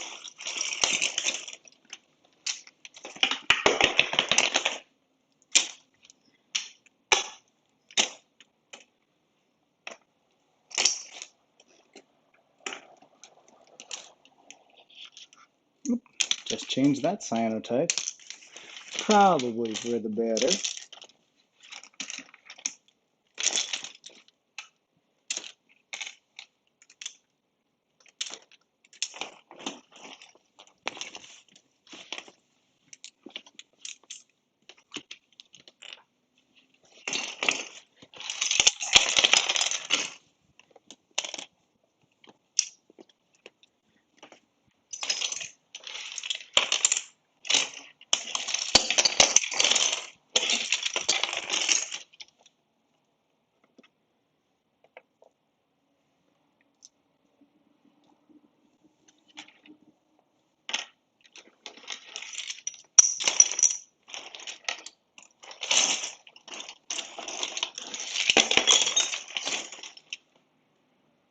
That triangle landed perfectly vertical. That's lovely.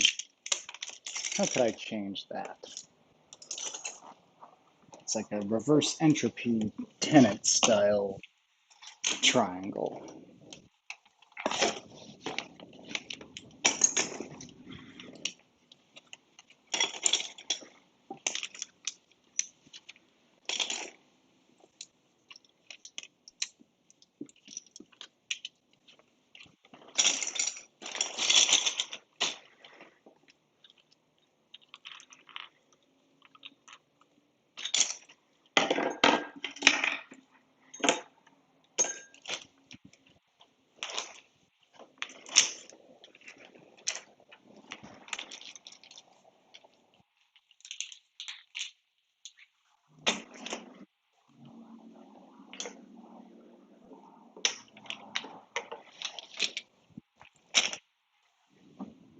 Well, let's see which exposure looks like it might be done. Let's close our curtain, give ourselves a better sense of what's happening. There we go. Let this chill out a little. Chillax. Okay, lifting this. Oh yeah, these are ready. Sorry.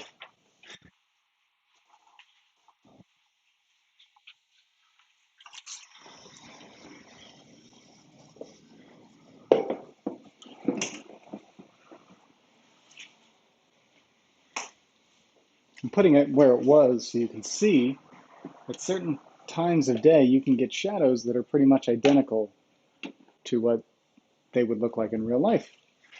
This kind of looks like a bucket sitting with a bunch of pieces all around it, which is exactly what it is. How about you, Jumbles? Yeah, I think Jumbles has got a little more to go. No, we'll lose the fine detail if we keep doing Jumbles any longer. Let's do this.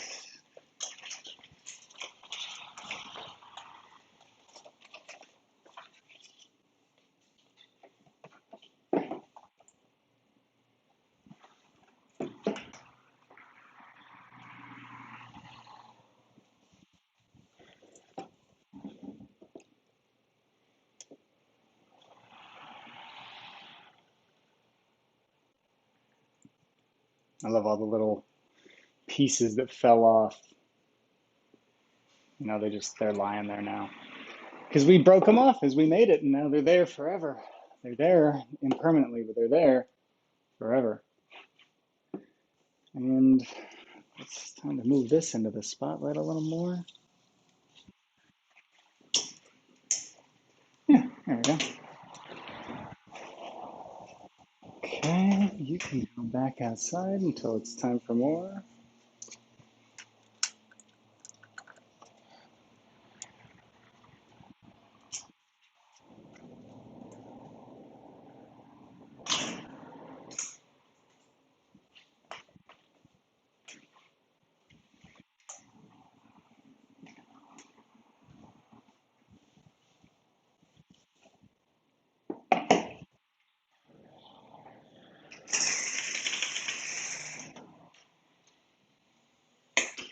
So the cool thing about all these cyanotypes is, well, I think the cool thing about all these cyanotypes is when you review what you've made, you can see the actual process of your cyanotyping. You can see the all the light washing over it.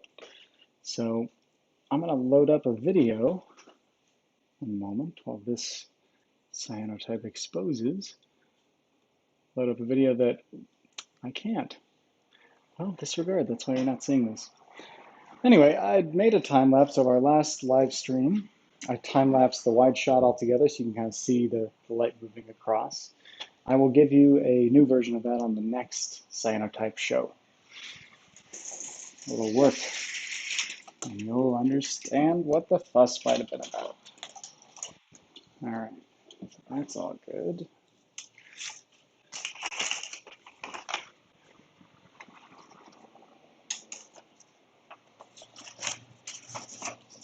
So now what do we do with all these?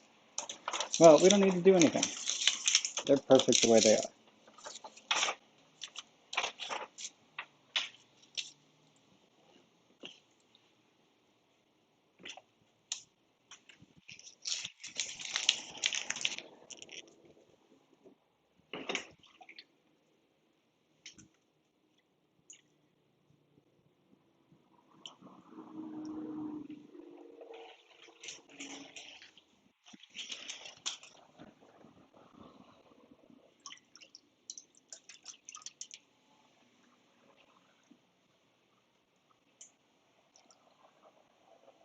Now this water's finally starting to turn kind of blue instead of yellow.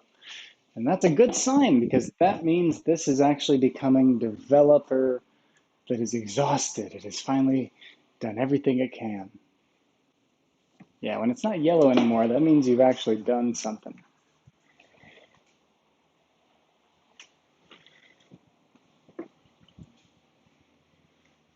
All right, we're going to make one final cyanotype.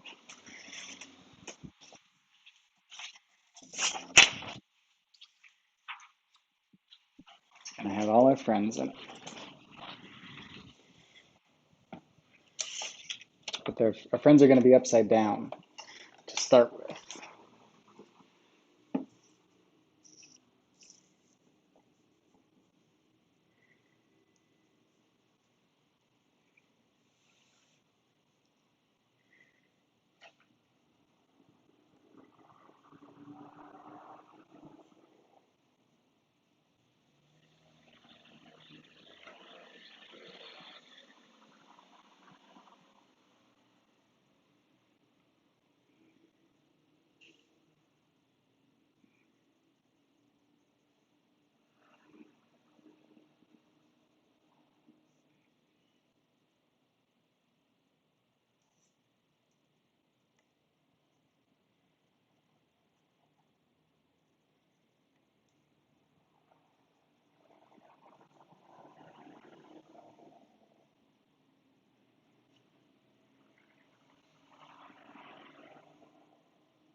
We're using our little bits from the last thing.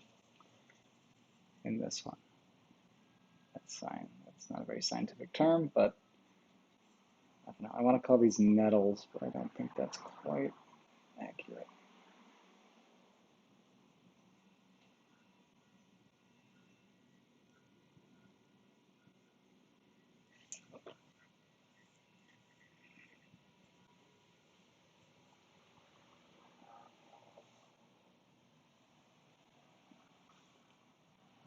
All right.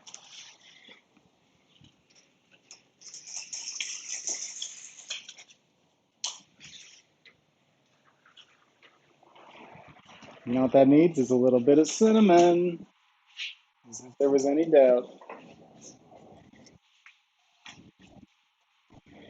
Cinnamon and a sun.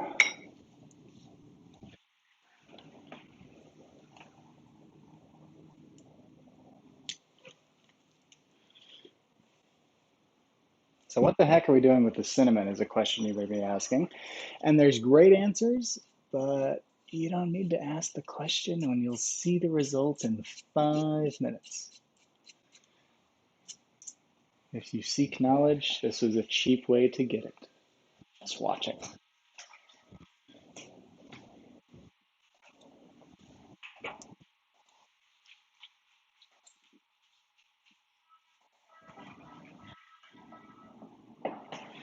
What can we learn from these that we did? Well, I see that some of this is darker than other parts, you know.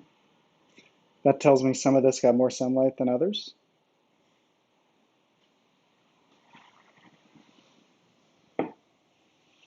Yeah, this is way brighter than that.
Jumbles, looks like you have wings.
Let's take a look at the cyanotypes we've made so far.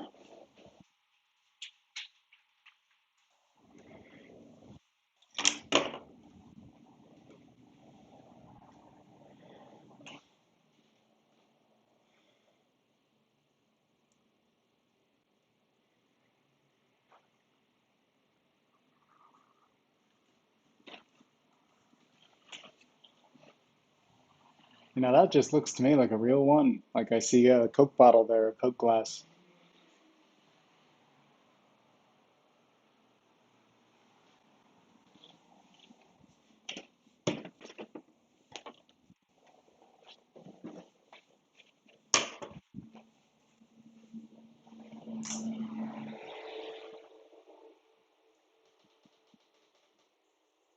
That was our shade blocks. Look at the difference between full sun and full shade. These got roughly similar amounts of exposure, but this one got some direct sunlight. This one never did. I don't even know what I'm looking at there. Oh, it's versatile. Okay, cool.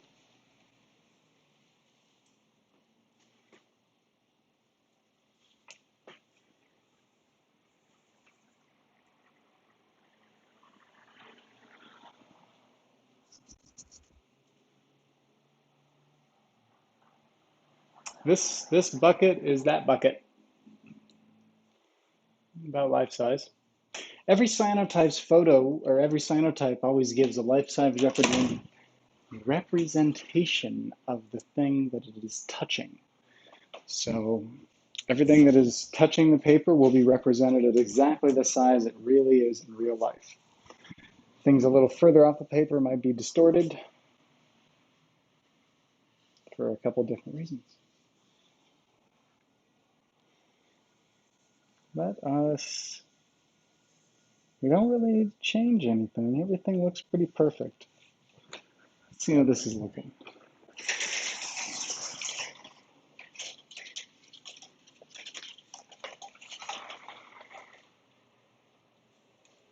Okay, so now I'm going to turn this paper 180 degrees. It's going to change the string a little bit, but that's okay.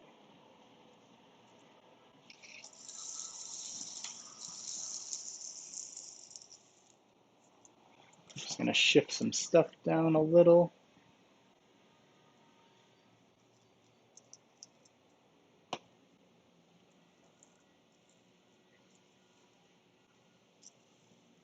There we go.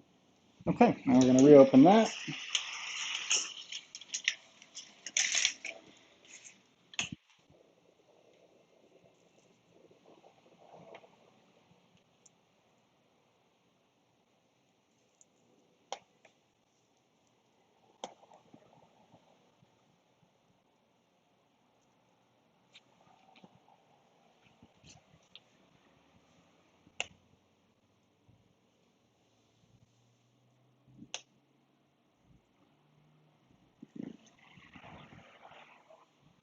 This will just be to give it an extra little bit of dimension.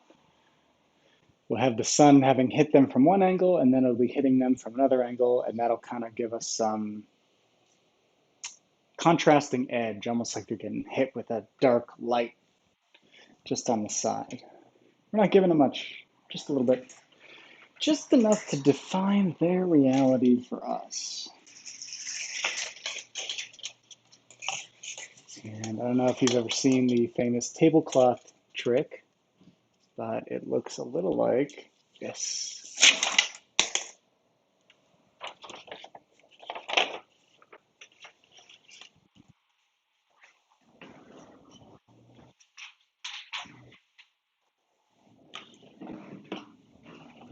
Oh, wow. Look at these stalwart trekkers. There's an eclipse of the sun happening and they still move forward. I like to create narratives when I see images. I don't know what these guys are doing. I think they're having a good day though. I mean, I'm obviously projecting my good day onto these little creature shadows, but I had a good day. And I'm glad that you were here for some of it. And I hope it made your day better as a result. And if you want to start cyanotyping, I encourage it. I think everyone would benefit from more cyanotypes in their day. Happy day to all, and to all a good day.